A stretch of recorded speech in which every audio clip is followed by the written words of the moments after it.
Bom, hoje eu estou aqui com a Priscila da O3 e o Obed da Iridium. A gente vai falar sobre Redditor e Hapvida aqui no Superclássicos da XP. Enfim, a Priscila vai falar um pouco mais aí de Hapvida e o Obed de Redditor, e a gente vai ver aí qual ação é mais interessante hoje do setor de saúde. O setor de saúde passou por um período bastante difícil aí nos últimos anos, mas acho que agora parece que está pegando um pouco de momentum. Bom, eu vou começar aqui com a Priscila, primeiro as damas, né? Falando de Hapvida, e aí, enfim, a gente desenvolve a partir daí. Então, acho que uma discussão interessante para a gente ter agora nesse momento é sobre a integração entre Hapvida e Intermédica.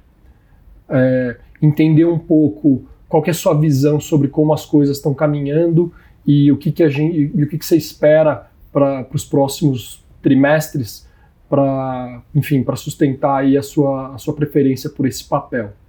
Tá ótimo.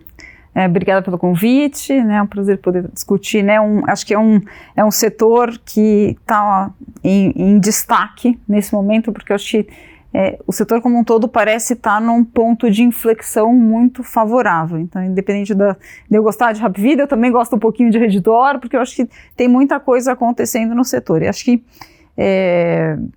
a gente passou depois a gente pode discutir um pouquinho, eu vou responder a questão da integração, mas acho que a gente passou por momentos muito difíceis nos últimos 2 anos para as duas empresas, em pontos diferentes, mas muito estruturalmente em relação ao setor, e a gente parece que deixou o pior para trás. Então acho que é um bom momento para a gente estar discutindo essas ações agora.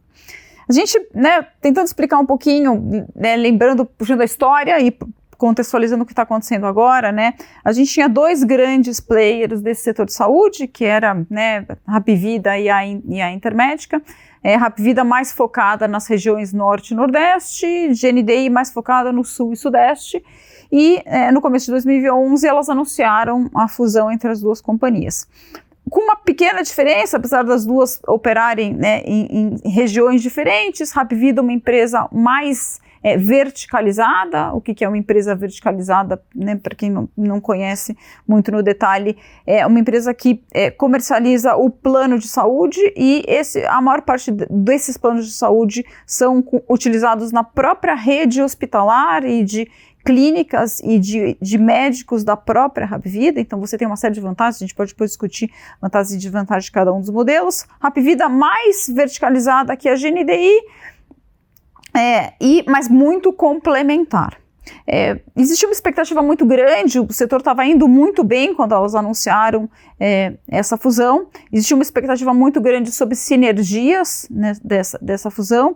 Em algum momento do tempo você teve uma decepção do mercado, que trabalhava com basicamente sinergias operacionais, e a empresa anunciou um volume de sinergias, parte disso sinergias comerciais. O que a gente quer dizer com sinergias comerciais?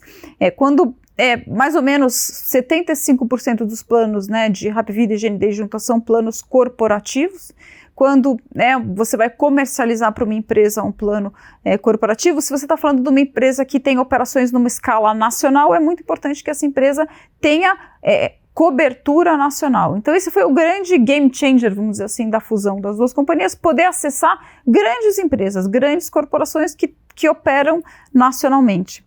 Então a grande sinergia que a empresa anunciou para o mercado foi uma sinergia comercial.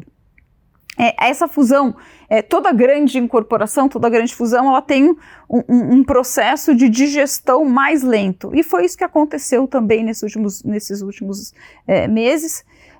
Mas o grande turning point agora é que a empresa já entregou no final de 2022 e no começo de 2023 mais ou menos 120 milhões a mais do que ela estava no cronograma dela de sinergias, e ela anunciou para o mercado que o plano de sinergias até 2025, que é o prazo máximo dela entregar sinergias, está ocorrendo de acordo com o planejado. Então, basicamente, essas sinergias vão vir de uma série de de processos, seja processos comerciais, como a gente falou, onde você unifica a comercialização dos processos operacionais, unificação de sistemas, unificação de tecnologia. Então, existe uma série de vertentes onde a empresa já começou a entregar resultados e deve continuar entregando com toda essa padronização dentro da companhia nos próximos 2 anos. Então, parece que está indo bem, e acho que é um dos vetores importantes para o case quando a gente olha no curto e no médio prazo. Legal, obrigado. Eu vou passar agora para o Obed, se ele quiser também aí fazer uma introdução da tese dele aí de Redditor, por que ele tem essa preferência, mas aí também já vou pedir para ele abordar um pouco a integração com a Sul-América, né, aproveitando aí que as duas empresas têm essa similaridade, aí acabaram de fazer aí uma grande fusão, né, com 1 ano de distância entre elas, eu diria, mas acho que é um grande tema para a tese também. Então, é com você agora. Obrigado, Rafael. Obrigado pela oportunidade. Prazer, Priscila. Por que Redditor, né? Assim como o Hapvida, a gente vê na Redditor, são 69 hospitais, 11.500 leitos. A gente vê o business como irreplicável. Os dois cases a gente vê como irreplicável. Você montar um hospital hoje, arrumar o corpo técnico, né, médicos, enfermeiros, e credenciar com as operadoras e arrumar os clientes é impossível, a não ser que você tenha muito nome, muito capital e seja uma rede grande. Então existe Redditor, existe mais 4, 5 redes, todas hoje estão, todas não, mas a maioria delas estão alavancadas, tem uma margem EBITDA não saudável, tirando o Redditor, que hoje já tem uma margem EBITDA acima de 20%. Então, acho que o primeiro ponto é, você montar um hospital hoje, credenciar, arrumar o corpo técnico, isso demora mais ou menos uns 6 anos. O segundo ponto, ela é a maior empresa, ela está em 12 estados no Brasil, a região sudeste é a principal região dela, com São Paulo e Rio como os principais. Ela é uma empresa que deve, junto com Sul América, ter um faturamento ali próximo de 50 bi esse ano. Então acho que o ponto, assim, qual que é a tese, né? Ativos irreplicáveis, monopólio-like nas regiões que atua, nas classes que atua, e com margens saudáveis e crescimento. Por que crescimento? Envelhecimento da população igual a maior frequência, mais cirurgias complexas e mais estadia dentro do hospital. Infelizmente, você fez 60 a mais, você vai ficar uns dias a mais no hospital quando você ficar doente ou quando você precisar de algum apoio, alguma cirurgia. 70 a mais é muitos dias no hospital e assim por diante. Todo mundo quer viver mais. Então a gente entende que esse é um ponto, assim, tem crescimento, ela tem um poder de barganha muito bom contra as operadoras. A gente viu isso olhando desde 2010 até 2022. A margem da companhia é crescente e estável e ela conseguiu fazer a execução das aquisições, né? Ela fez desde 2010 ao menos 2 aquisições anos, chegando a fazer 9 aquisições ou 2.200 leitos desde o IPO, de forma a manter a rentabilidade, sem deixar a peteca cair. Então a gente entende que a execução dessa companhia e a capacidade de M&A dela é formidável. É um diferencial absoluto ali quando a gente vê várias companhias que falam em consolidação de mercado. Acho que deu para entender um pouco por que a gente tem. E aí, olhando integração com a Sul América, ela mapeou, nesses últimos 6 meses, ela mapeou mais ou menos 400 milhões de reais em sinergias. Essas sinergias são de material médico, então ela e a Sul América compram materiais e equipamentos médicos. Ela viu ali, né, simples, eu compro aqui luva por, 7 centavos a luva na Sul América, 6 centavos e meio na Redditor. Agora é 6 centavos e meio para todo mundo. Nisso, materiais, equipamentos, etc., ela consegue fazer mais ou menos uns 100 milhões de reais. Mudança de sede, otimização do espaço físico, redução também de espaço físico, via Sul América indo para a Redditor, etc., tem mais ou menos uns 130 milhões de reais, óbvio que tem contratos, né? Isso foi mapeado, então ela vai cumprir os contratos de aluguéis, etc., e depois vai fazendo essas mudanças. E também as sinergias administrativas, back-office, TI, etc., tem mais ou menos mais uns 130 milhões de reais, 115 milhões de reais, se eu não me engano. Isso são sinergias mapeadas. A de material médico eu entendo que é fácil fazer, que eles estão muito acostumados a fazer, dado as aquisições que eles fazem de hospitais. A de mudança de sede também é fácil. Integração do sistema é sempre complicado, mas entendo que está na mão deles ali, dado que, poxa, compraram muitos hospitais ao longo dos últimos 13 anos. Então, acho que é isso. E aí tem as integrações, que é, como a Priscila disse, integrações ou sinergias de receita.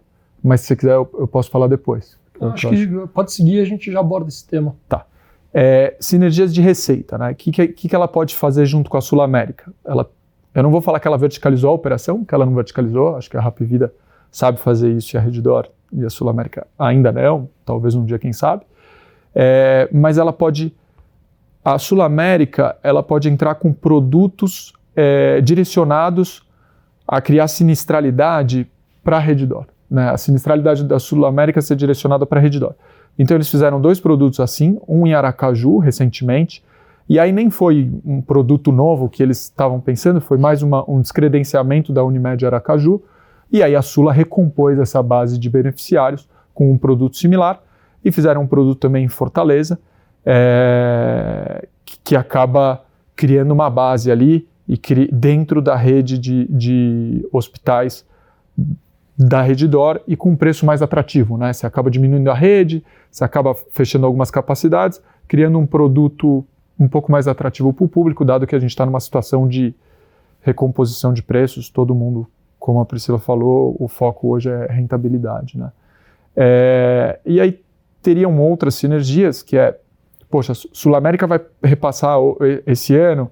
Quando a gente fala, não só Sula, é Bradesco, Amil, Sula, a própria Hapvida, todo mundo é recomposição de preço, recomposição de rentabilidade. A Sul América está falando em reajuste de 20% a 30%. Então, quando você fala isso, esse reajuste vai pegar? Na minha visão, não, vai ser diferido, e olhando o histórico do setor, nunca pegou esses reajustes de 20%. Sempre é diferido, aumenta a coparticipação, diminui a rede credenciada daquele plano para o cliente, para a empresa, e acha produtos mais interessantes, né? O cliente às vezes faz o downgrade ali do plano. Então, acho que a Sula conseguiu passar por isso entre 2015 e 2016, lembrando, né, o Brasil tinha 50 milhões de vidas seguradas lá em 2014, foi para 47, ainda assim, com 20% de aumento naquele período, a Sul América conseguiu manter as vidas dela e ganhar market share. Ela tinha 2 milhões de vidas naquela época, hoje tem 3 milhões, né? Mais ou menos. Então, eu acho que tem a sinergia de receita com produtos diretos. A Redditor ela vai abrir 6,6 mil leitos nos próximos 5 anos via expansão de novos hospitais e expansão da própria rede operacional. Isso, com a Sula junto, ajuda a credenciar esses hospitais. Esses hospitais já nascem com a demanda Sul América, e essa demanda Sul América, o mais engraçado, é que pressiona as outras redes a credenciar esses hospitais. Acho que um caso legal é Campinas, né? São Luís Campinas, foi inaugurado agora, é um hospital com capacidade lá na frente de mais de 300 leitos. Eles credenciaram Sula, conseguiram credenciar o Mint, Porto Seguro, Vivest, que é um plano de autogestão ali relevante, e já estão em negociação com outras redes para credenciar. Então, você acaba com a Sul América pressionando outras redes a credenciar, porque o cliente olha e fala assim, agora tem um hospital São Luís Campinas. Às vezes eu saía de Campinas para ir para São Paulo ter meu bebê, às vezes eu saía de Campinas para fazer uma cirurgia mais complexa em São Paulo. Eu não vou precisar mais, mas eu quero o hospital. Sula já está credenciado. E aí, Porto? Você vai credenciar ou não? Então você tem essa pressão que eu acho positiva, né? Não, legal. Antes de passar aqui para a Priscila, eu só queria explorar mais um ponto aí nessa questão, né, dos credenciamentos e tal. Enfim, quando saiu ali a notícia da fusão entre as empresas, a gente chegou até a escrever um relatório aqui na XP, falando ali que, tinha um risco ali de outras operadoras que também são grandes parceiros da Redditor aumentarem um pouco a agressividade e buscarem ter outros parceiros aí, outros hospitais que fossem parceiros para evitar ali um potencial conflito, né, que essa fusão geraria.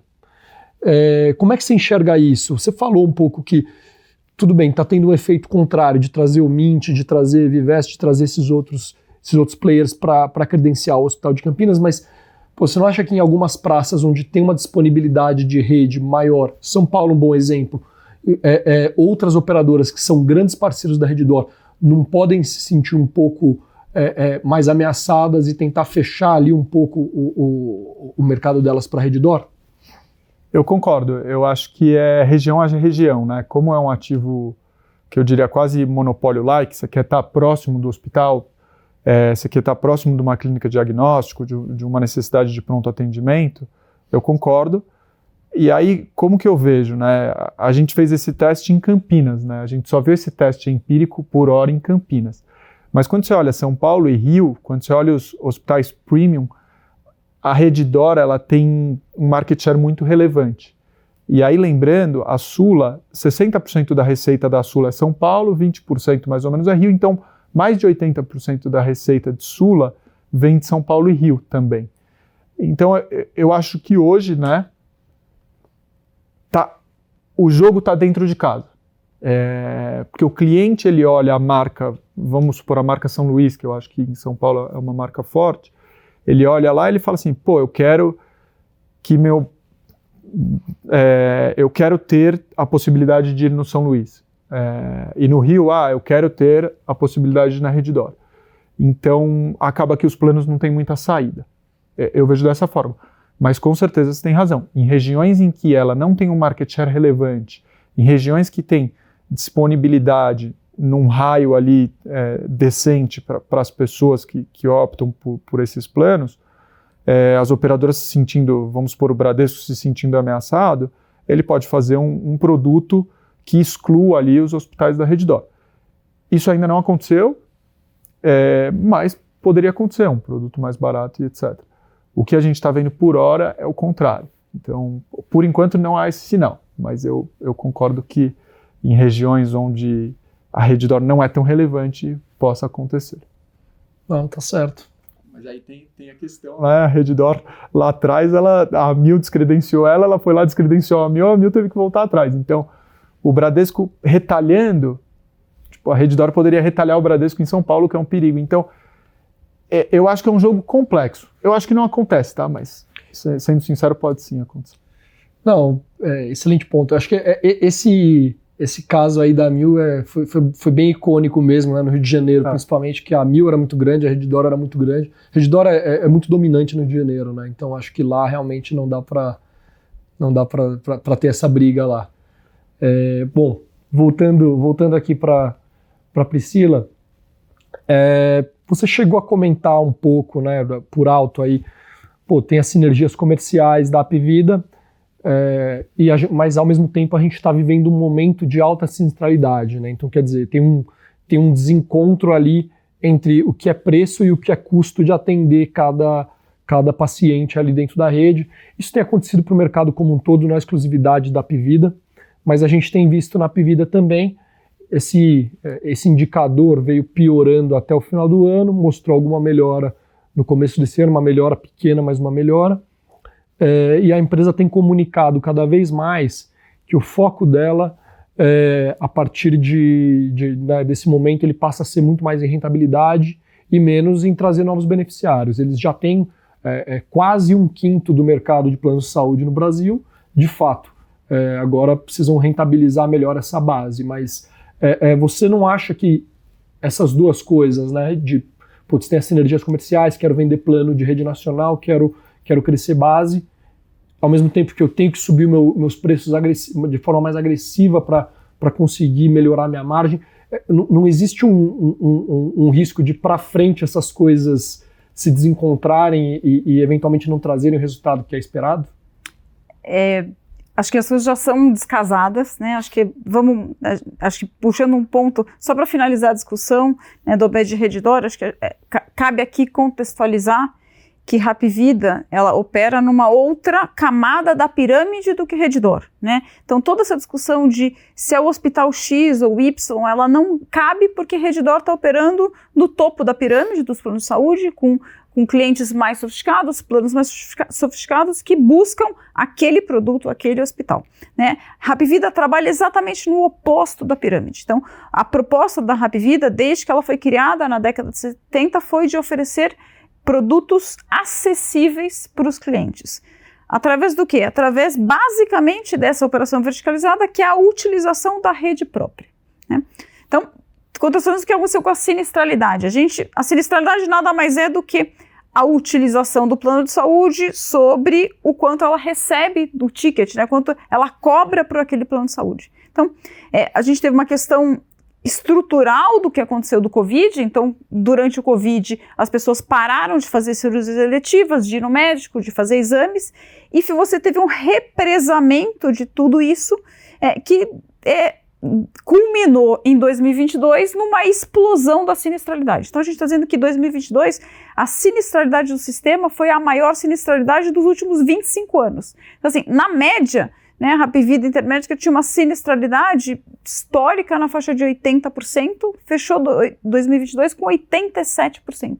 Então, a utilização de exames, consultas, foi, na média, 20% a 30% acima do que foi o histórico. Então, a gente já teve um ano de 2022 que a utilização do plano de saúde foi muito fora da curva. Então, quando a gente olha para frente, é normal, obviamente, você tem uma preocupação maior com a saúde, então acho que a gente olha isso muito no esporte, né? Hoje tem um interesse maior das pessoas pela atividade física depois da pandemia, existe uma preocupação maior com a saúde, então é possível que a gente tenha um resquício um pouco disso olhando para frente, um patamar normalizado de utilização do plano de saúde acima do que foi no passado. Mas o segundo ponto da sinistralidade é o descasamento que a gente tem de inflação de custo, de pressão de custos do plano de saúde e de reajustes. Como funciona o reajuste do plano de saúde? Você anuncia de 60 a 90 dias antes que você vai reajustar aquele plano de saúde e você vai implementar esse reajuste no aniversário de cada um dos planos. Então, esse reajuste só é totalmente implementado ao longo dos próximos 12 meses. Então, demora 12 meses para você casar esse custo maior que você teve com esse aumento do teu plano e da tua receita. O que a Hapvida está fazendo, né, nesse processo todo de integração que a gente falou, é primeiro limpar a base. Então teve um processo recente de limpar a base de maus pagadores. Existe um direcionamento estratégico da companhia para aqueles planos onde ela quer construir a operação dela, né? Então, a gente falou muito de verticalização, existe principalmente vindo da GNDI planos onde eram mais caros e você comprava o plano e podia usar a rede terceirizada. Então, são planos onde a Hapvida não quer crescer. Então, ela vai decrescer ao longo desse ano esses planos que são menos rentáveis para ela e menos no direcionamento estratégico dela. Quando a gente olha para o número de vidas de 2023, é esperado que a gente tenha um decréscimo de vidas para a Hapvida em função de foco na rentabilização do negócio e no reajuste de preços. Quando a gente olha já para 2024, né, eu já trabalho, e uma grande parte do mercado já trabalha com uma recuperação dos números de vidas para 2024. Acho que o grande desempenho, o mau desempenho que a gente teve da ação nos últimos 12 meses foi em função de que esperava-se, desde o segundo trimestre do ano passado, que o próximo trimestre ia trazer uma recuperação, um ponto de inflexão na sinistralidade, na rentabilidade e na geração de caixa da companhia, e o terceiro tri e o quarto tri foram desastrosos em termos de resultados. O grande ponto do primeiro trimestre, e que se refletiu no desempenho recente da ação, um primeiro grande ponto é essa recuperação da sinistralidade. Então, a gente falou de uma sinistralidade, né, na faixa de 73% nesse primeiro trimestre. Quando a gente olha para o resto de 2023, é possível que a gente feche o segundo tri. Sazonalmente, o segundo tri ele é um tri ruim para a sinistralidade de plano de saúde. Vamos pensar que janeiro é um mês de férias, e a gente tem carnaval, então o brasileiro só começa o ano depois do carnaval, né? Vale lembrar que a gente ficou, sei lá, 3 anos sem ter carnaval. De verdade, Não, em dezembro teve Copa, então assim, Exato, né? Quando tudo voltou, o Brasil já estava em festa. Então, é possível. Normalmente, a gente está falando de uma sinistralidade do segundo trimestre que é 2 a 3 pontos percentuais acima do que é no primeiro trimestre. Então, mas como você tem toda essa limpeza da base, é possível que a gente veja uma sinistralidade na faixa de até de 70%, né? Então, uma recuperação, um recuo ainda maior dessa sinistralidade do segundo tri, e alguma coisa que chegue no final do ano na faixa de 67%, 68%. Eu trabalho nessa faixa de 67% olhando para 2024. Então, não vai crescer, é fato, você vai ter um decréscimo do número de vidas, mas com uma rentabilidade melhor e uma sinistralidade melhor.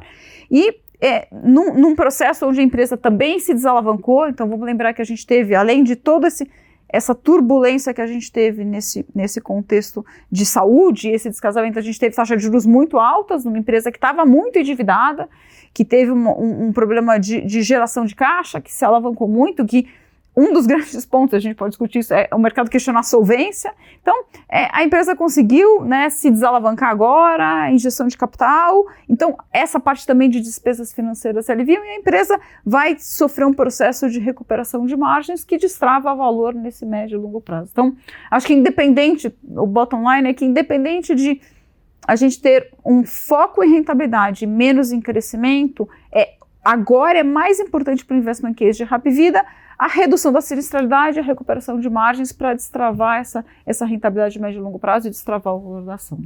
Não, legal. Vale até comentar aqui, né, além de olhar saúde, olhar educação, e o shift estratégico foi muito parecido. Antes era só volume, e aí de repente todo mundo começou a prestar mais atenção ali na rentabilidade, dar mais importância para isso e ser mais criterioso com os aumentos de preço aí. Mas, e não só nisso, né? Se a gente pensar no que aconteceu em 2021, a bolha, né, do boom que a gente teve, né, as discussões de valuation das empresas de e-commerce, tecnologias, e video sales, o mercado focou muito, né, fintechs e tudo isso só em quanto cresce, quanto tem de receita. Então acho que valeu para outros setores também. Sim, total. Não, legal. Já que a gente falou de crescimento, né, a gente falou de sinistralidade, mas a gente falou também bastante de perspectiva de crescimento. Eu acho que vale a gente voltar para a Redditor, tentar explorar um pouco o tema de expansão de capacidade, e mais do que isso, né, expandir a capacidade é basicamente botar o capital para trabalhar, mas depois disso aquele hospital precisa estar ocupado, precisa estar sendo usado para rentabilizar aquele capital. A empresa recentemente aí divulgou uma postergação do seu plano de investimentos, aí você até chegou a mencionar um número bastante substancial de leitos. Como é que você está vendo isso? Você acha que tem espaço para eles crescerem leitos organicamente e adicionarem novos leitos hospitalares para a capacidade privada no Brasil? Eu acho que assim, são 6.600, hoje eles têm 11.500 leitos, né, de capacidade, eles adicionariam nos próximos 5 anos mais ou menos 6.6 mil leitos. Então, e ainda tem aquisição provavelmente no meio do caminho, vão ter 20 mil leitos ali, provavelmente em 2030, alguma coisa do tipo. Quando a gente olha, eu acho que sim, tá? Eu acho que eles são muito bons alocadores de capital. E quando a gente olha Brasil, leitos no Brasil, eles não crescem, né? Então, essa capacidade que entra da Redditor, talvez seja a saída de outros hospitais que estão em dificuldades, de outras operadoras que vão morrendo no caminho. Acho que, por exemplo, você tinha 1.000 operadoras, óbvio que teve consolidação, mas teve muita operadora morrendo no caminho. E tem operadora hoje morrendo no caminho por conta de toda a sinistralidade dos últimos 2 anos. E é a mesma coisa em hospitais, né? Lembrando que todos os hospitais estão com alguma dificuldade ali em manter uma margem EBITDA saudável. Só para ter uma ideia, a margem EBITDA da ANAP, a margem média, é na casa de 13%. A margem EBITDA hoje de Redditor, que eu acho que é o cara que melhor executa ali a operação, é na casa de 23%, 25%. Isso com 2.2 mil leitos adquiridos nos últimos 3 anos.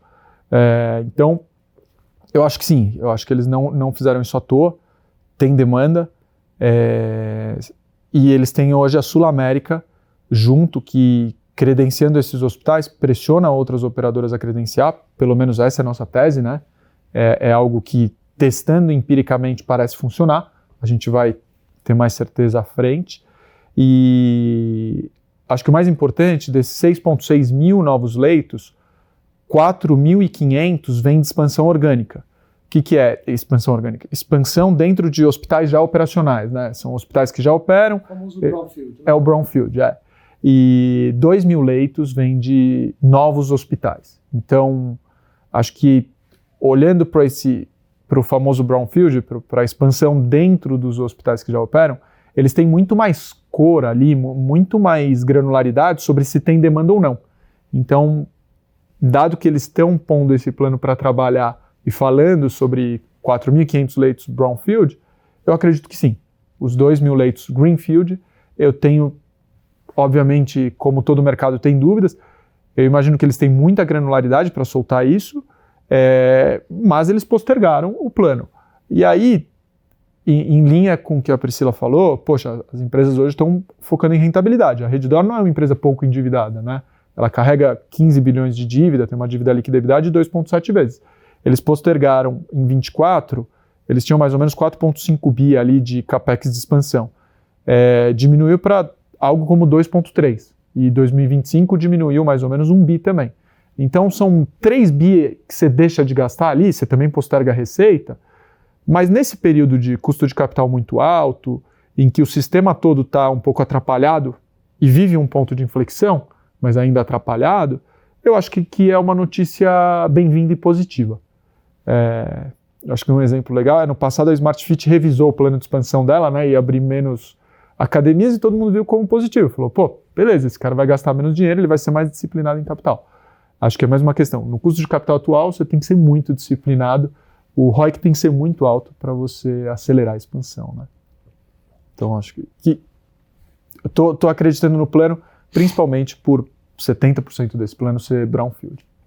Acho que um ponto que vale colocar aqui, né? Os brownfields, eles têm uma vantagem muito grande, eles nascem credenciados. Sim. Que é uma das maiores barreiras para abrir um novo hospital no Brasil, é conseguir os credenciamentos, e o brownfield, ele sendo no mesmo endereço, ele já nasce credenciado, né? Então Sim. É uma expansão que tem um retorno muito mais rápido e muito maior, inclusive, do que os greenfields, né? Que são os novos hospitais.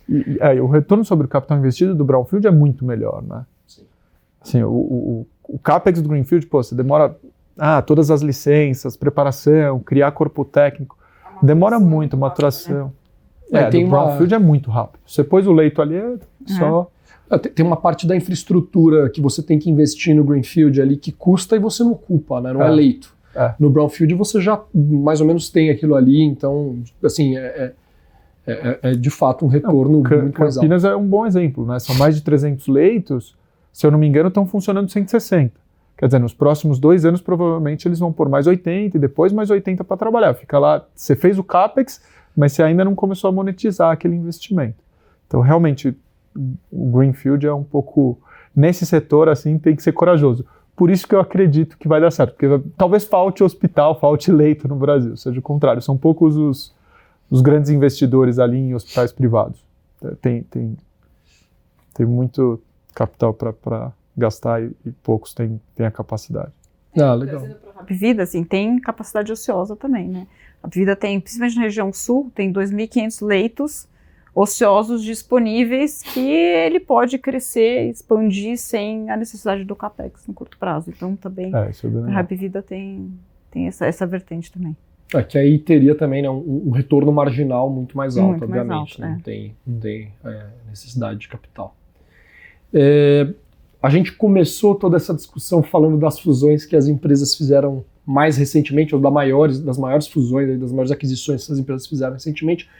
Mas a história das duas, ela foi desenhada por consolidação, foi desenhada por grandes aí aquisições ao longo dos últimos anos. O custo de capital está muito alto, acho que isso impede qualquer uma das duas de fazer movimentos muito, muito ambiciosos nesse sentido, mas, por outro lado, as duas também estão muito grandes, né, se tornaram muito grandes e é difícil de enxergar ali, ou pelo menos tenho um pouco de dificuldade de enxergar como novas fusões poderiam mexer o ponteiro ali para qualquer uma delas. Aí eu queria escutar primeiro da Priscila aí, se ela enxerga ainda num futuro onde o juro cai, o custo de capital fica um pouco mais barato, se você acha que tem espaço para eles acelerarem de novo nesse sentido, ou se na sua visão ali o negócio com a formatação que ele tem hoje já chegou no tamanho ideal ali e agora é rentabilizar. Acho que não tem questão também ideal, a gente está falando desse mercado onde os 3, 4 principais players têm 50% do mercado, então acho que tem espaço ainda para consolidação adicional, né? É muito fácil de pensar, porque a gente discute muito a questão, país versus a bolsa, né? A gente fala, não, mas as bolsas são as principais e mais bem geridas e mais bem capitalizadas empresas do país. É a mesma coisa para Hapvida e para Redditor. Imagina se já está difícil, né? Já foi difícil no último 1 ano e meio para Hapvida e Redditor, imagina para os pequenos players, né? Então, e aí a gente está falando seja de custo de capital, seja de, né, ganhos de escala. Então, compra de material, você tem uma grande vantagem em você ter uma escala muito grande. A gente tem uma série de incertezas jurídicas no país, assim, na pauta para acontecer. Então, assim, piso da enfermagem, né? Então, se isso pode ser um peso para grandes empresas, imagina para as pequenas, que vão ter um piso mínimo de salário para enfermagem, se isso for aprovado. Então, acho que quanto mais difícil é o cenário, mais difícil é para os menores e mais o grande tende a ganhar market share, né? Hoje, o grande problema de curto prazo que acabou de ser resolvido para a Hapvida foi a questão de liquidez, né? A questão de solvência. Acho que o grande ponto, se a gente olhar, a empresa consolidada valia 110 bi, né, na fusão em fevereiro de 2021, em começo de março desse ano ela valia 14. Então a gente está falando, né, de uma perda de 90% de valor. Obviamente a gente teve uma recuperação muito importante porque o mercado não só se preocupou com a falta de visibilidade, acho que teve uma série de problemas de comunicação da empresa, a falta de visibilidade, não enxergar, né, quando que era esse ponto de inflexão, mas em determinado momento o mercado capitulou em Hapvida porque falou, eu não sei se essa empresa fica de pé, eu não sei se ela é solvente, porque o grau de alavancagem dela estava tão alto nesse momento de taxa de juros. Tiveram dois pontos aí, 2 dias em que o papel caiu mais de 30%. 30% no resultado do quarto tri, que ali teve uma queima de caixa bem muito importante grande ali no balanço, e até, né, já mostrando ali que a alavancagem poderia vir a se tornar um problema, e aí na semana seguinte, se eu não me engano, alguns dias depois, quando ela anunciou ali que poderia, né, olhar ali um potencial follow-on, e anunciou também uma emissão de dívida de 1 ano. Né, sim, mas no final, se você pegar o follow-on, o mercado reagiu muito mal ao follow-on, mas vamos ver o que aconteceu depois disso, né? Se a gente juntar 3 eventos, a empresa captou 2,5 bi, né? Primeiro foi o follow-on. Então, a primeira reação do mercado é, você vai fazer um follow-on com esse preço tão depreciado, que significa uma diluição gigante para o atual acionista. Mas o que aconteceu com esse follow-on, né? Você teve, na verdade, 75% foi subscrito pelos atuais acionistas, principalmente a família dos fundadores, exerceu e injetou capital. O restante que sobrou, 25%, foi subscrito 10 vezes o volume da oferta, né? Então isso já foi 1 bi pouco que você colocou no caixa da empresa. Depois ela fez um sale-leaseback de 10 hospitais, ou seja, ela vendeu esses ativos, né, para a família dos fundadores, né, e pagando o aluguel, um aluguel de 8,5% que, né, se você olhar, abaixo das taxas de mercado, né, e com opção de recompra desses hospitais. Então, é mais uma sinalização da família, mostrando o quanto ela acreditava no negócio, então, de comprar esses 10 hospitais, e teve, na verdade, depois a venda também de um outro ativo, que, né, na verdade é de resgate, né, São Francisco Resgate, 125 milhões, mas que foi mais um ativo que injetou dinheiro em caixa. Então, a empresa saiu daquela empresa que o mercado falou, essa empresa pode quebrar, né, agora ela está mais capitalizada. Mas hoje, mesmo mais capitalizada com esses 2,5 bi, não existe espaço para realavancar a companhia. A empresa precisa, neste curto e médio prazo, equacionar suas margens para voltar a pensar em fazer aquisição. Mas, respondendo a sua pergunta, acho que faz todo sentido, acho que tem espaço para consolidação adicional, tem espaço para crescer, principalmente nas áreas onde ela tem menos verticalização, que é no sul e sudeste, mas eu acho que não é uma prioridade agora. Ela está arrumando a casa, arrumando a margem, mas acho que faz todo sentido a gente pensar num mercado um pouco mais consolidado no futuro do que a gente vê hoje, inclusive. Legal.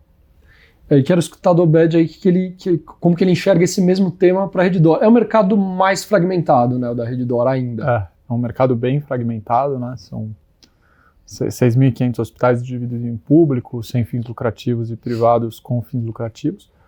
Mais ou menos, tá? Se eu falei alguma besteira, você me corrige, você deve saber os números bem melhor que eu. Mas quando eu olho o custo de capital na Redditor na Sul-América, você tem algumas vantagens, né? A Redditor estava 2,7 vezes dívida líquida EBITDA. Ela tem uma dívida, assim, a gente tem que dar parabéns ali pro Lascano como CFO da Redditor, porque a dívida hoje está em CDI mais meio, alguma coisa assim, porque ele fez bastante pré durante a crise. O pré estava bem atrativo e ele conseguiu ter eu diria que, assim, uma visão muito boa ali de que era barato tomar dívida pré. Além disso, eles comprando a Sul-América, você pode pôr em reserva técnica os imóveis da Redditor, né? Então, você consegue pôr até 20%, se eu não me engano. 20%. E aí você acaba liberando o capital da Sul-América pondo para a Redditor. Então, você também aumenta o potencial de fogo. Eu não diria que a Redditor vai fazer aquisição agora, porque ela tem que digerir, já digeriu praticamente os 2,2 mil leitos que ela comprou ao longo desses últimos anos, e Sul-América. Mas se surgir alguma oportunidade, provavelmente está na mão dele. E olhando as outras, né, o ambiente competitivo, as companhias abertas da rede de hospitais e as companhias que tentaram abrir capital, que estavam nessa pauta, nessa narrativa de consolidação, a Redditor hoje é a mais bem capitalizada, e se alguém for vender um hospital, vai primeiro ligar para a Redditor. Acho que é a primeira opção disparada. A capacidade deles de execução e integração de M&A é realmente muito forte. Então, e aí a Sul-América tem uma dívida, agora eu não me lembro o número exato, mas é próximo de 2,5 bi, eles pagam mais caro que a Redditor. Então, terminando essa dívida, você entra num custo de dívida mais parecido com a Redditor. E aí quando você fala 15 bi de dívida líquida, você fala qualquer 1%, é 150 milhões de lucro pré-imposto, né? Então, acho que tem uma vantagem aí. Então, quando a gente olha para esse assunto, eu entendo que a Redditor está bem tranquila sobre esse assunto. Diria isso, em termos de capital. Legal. Bom, a gente tá chegando aqui no finzinho do tempo, mas eu acho que seria legal aqui no final. Queria abrir primeiro para a Priscila, enfim, explorar algum ponto que a gente não explorou sobre a Apvida, ou eventualmente mesmo fazer alguma pergunta pro Obed que ela acha que vale a pena fazer. Enfim, depois eu passo pro Obed para fazer a mesma coisa aí.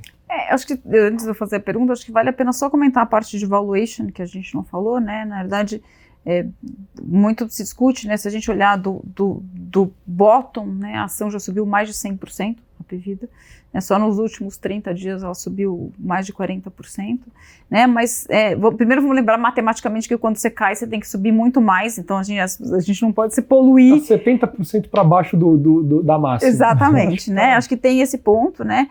Eu acho que ficou muito claro para o mercado que é um ponto de inflexão, mas não é um V, né? Não é que amanhã o resultado do segundo TRI vai ser maravilhoso, né? É um processo gradual de recuperação, mas quando a gente olha nos próximos 3 anos, né, a capacidade de expansão de margem da companhia é muito grande, né? Então, está falando os meus cálculos, uma TIR de 25% para os próximos 3 anos, apesar de quando você olha os resultados de hoje, né, está 14 vezes earnings, né? A gente pode dizer que o justo, olhando o histórico, 20, a gente pode discutir, depende da janela que a gente olha, mas existe um potencial de destravamento de valor muito grande desse valuation ao longo dos próximos 3 anos, com essa normalização, né, um negócio que às vezes é legal olhar para investir na empresa, que a gente chama de aceleração de lucro, né?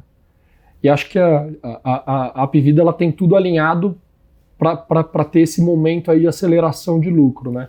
Ela é uma empresa alavancada, naturalmente, está com as margens comprimidas e está corrigindo ali, né, tá estabilizando ali, digamos assim, o nível de crescimento de receita.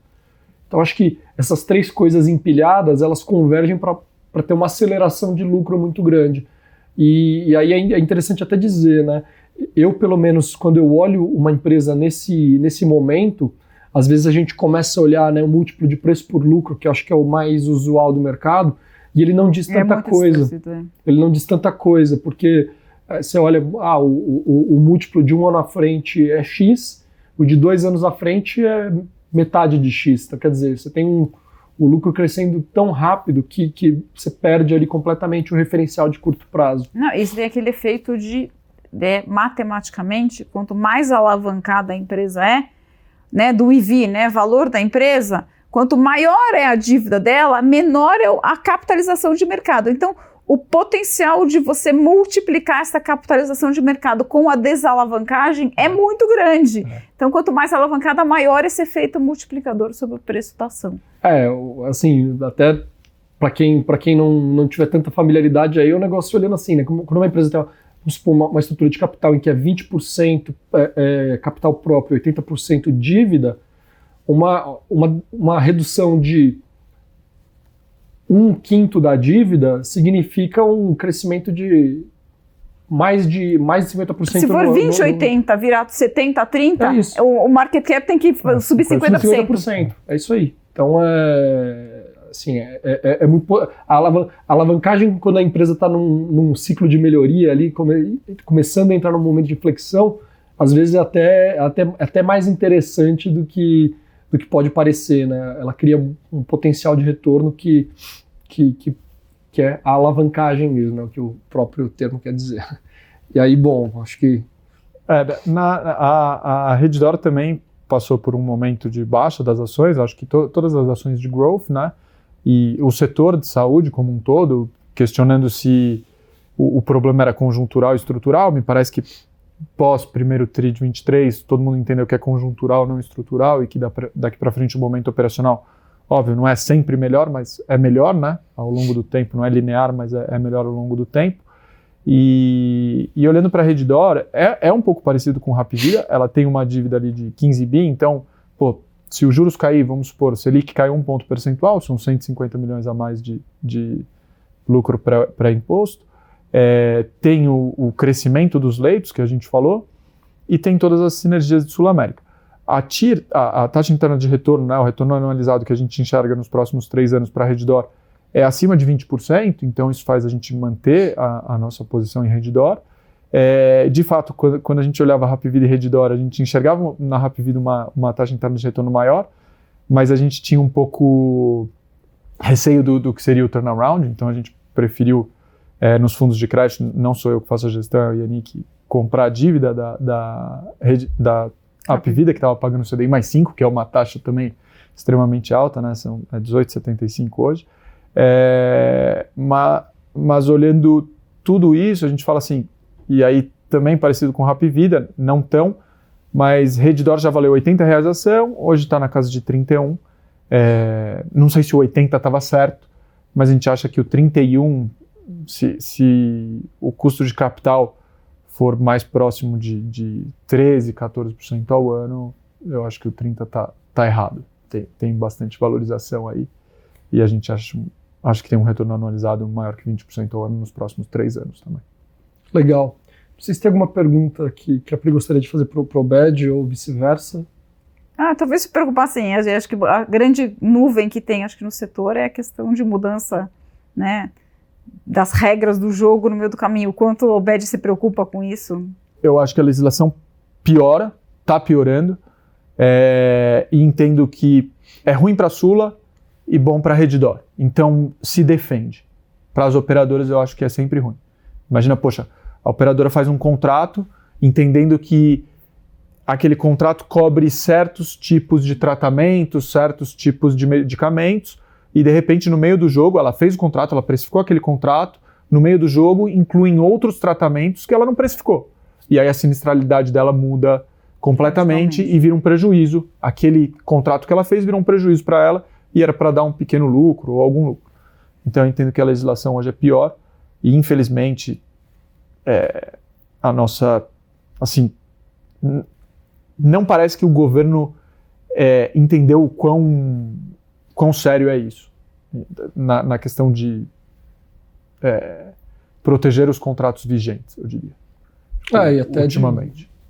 Viabilizar o maior crescimento do número de contratos, até para você liberar potencial do SUS servir quem ele tem que servir, né? Aumentar o tamanho do mercado endereçado. E o próprio que aconteceu, assim, eles foram apertando a regulamentação, se a gente olhar, né, hoje do que você tem, dos 25% da população que tem plano de saúde, 5% é individual e 20% é plano de afinidade, corporativo. Por quê? Porque eles subiram tanto a régua das regras do individual que as pessoas que é a história, os planos pararam de comercializar os individuais e aí você tem regulamentação para o reajuste do individual, mas não tem do corporativo e nem do afinidade. E aí as pessoas fazem CNPJ e se plugam no corporativo e tem lá 25% de reajuste. Então, no final, ele acaba matando o produto do individual.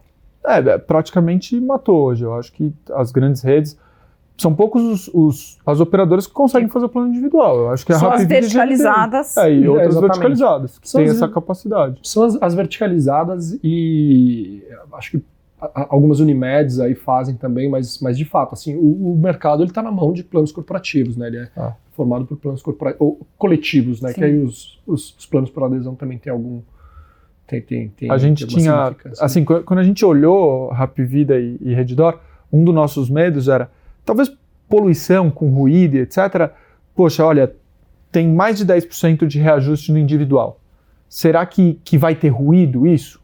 Será que não vai ter ruído? E 30% mais ou menos dos planos da Hapvida GND é individual. Putz, será que vai ter? Será que não vai ter? Parece que não, parece que o setor tá entendido. Mas era um dos nossos medos qual empresa escolher. E, sendo sincero, o Hapvida mais do que dobrou de valor esse ano. Acho que, eu não sei quanto que está de valorização, mas eu imagino que seja... Mais de 100%. Do bottom, né? Porque ela caiu muito no começo do ano e depois do bottom ela já subiu. Eu lembro de ver a 1,90 e o Gabriel, que é co-gestor comigo, falar, o Bad, a gente tem que comprar. Eu falei, cara, vamos ficar só em Redditor, porque... eu acho que tem uma questão aí de relação risco-retorno, né? Na verdade, quando o Rafael ser sincero, quando o Rafael falou assim, você gosta de Redditor ou Hapvida? Eu gosto das duas, mas eu acho que são relações risco-retorno diferentes, talvez. Né? A Redditor, um case um pouquinho mais seguro e com um pouquinho menos de upside, e uma Hapvida talvez com um potencial de valorização maior e talvez com, né, uma maturação do case que demora um pouquinho mais de tempo ou com um risco de execução um pouquinho maior. Mas eu ainda vejo mais upside em Hapvida. Quando a gente testa, teve comitê a semana passada e falou, como tá? Falei, olha, olhando em tira, a Hapvida ainda tem um upside maior. Mas ele tem um pouco mais de risco. Tem um pouco mais de risco. Isso, mais retorno e mais risco na Hapvida. E aí, na dúvida, vamos ficar aqui na Redditor, a gente apanhou muito em 22, 21, foram anos difíceis, vamos evitar perder dinheiro. E aí, deixou também um upside bom na mesa. Bom, acho que, antes da gente terminar, não sei se tem algum tema aí que você gostaria de explorar com a Priscila, alguma coisa. Senão, eu vou ter que declarar o papel vencedor aqui. Em Hapvida, eu sempre fico com o questionamento, qual que é o market share justo ali dela? Porque ela cresce organicamente, né? Hoje ela tem mais ou menos 18% de market share no setor de saúde suplementar. O que você acha que nos próximos 5 anos de market share justo?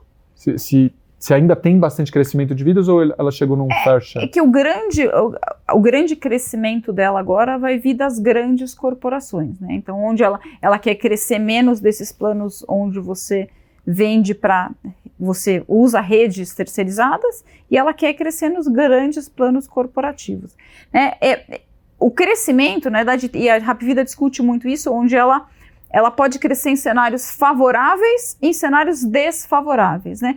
Em cenários favoráveis, em crescimento da economia, né? Você tem uma empresa, quanto maior o número de funcionários aquela empresa tem, maior é o número de beneficiários que você tem dentro daquela empresa. Então, em momentos onde você cresce a economia, as empresas crescem, você tende a aumentar a base de beneficiários, né? Quando você tem momentos mais desafiadores da economia, você tem o famoso trade-down. Como ela está na base da pirâmide, as pessoas que têm planos mais caros vão potencialmente migrar para a Hapvida. E acho que com a verticalização, o aumento da verticalização, principalmente na região sul e sudeste, acho que ela tem um potencial de ganhar alguns pontos de market share nos próximos anos, em função dessa maior verticalização e da atuação no large corporate, né, nas grandes empresas. Então tem espaço para crescer market share. É uma questão que eu sempre olho no modelo e falo, pô, será que vai chegar nos 22 pontos percentuais? 23? Eu acho que tem espaço. Até o trade-down foi muito do que a gente viu ali talvez na década passada, né? Foi muito do que impulsionou o crescimento tanto de Intermédica quanto de Hapvida, né? Então de fato ali, né? No momento que a economia não estava indo tão bem, mas as duas empresas estavam indo super bem. Bom, acho que a gente vai ter que encerrar aí o nosso debate, o duelo entre Hapvida e Redditor. E bom, eu tenho que declarar um vencedor aqui. eu tenho recomendação de compra em Hapvida e recomendação neutra em Redditor. Então, acho que fica claro aqui qual que é a minha preferência entre esses dois papéis. Isso, legal. Pessoal. Queria agradecer aí todos que assistiram. Queria agradecer a Priscila e o Obed por terem aceitado o convite aí. Acho que foi uma excelente discussão, um excelente debate. Obrigada pelo convite. Foi um prazer.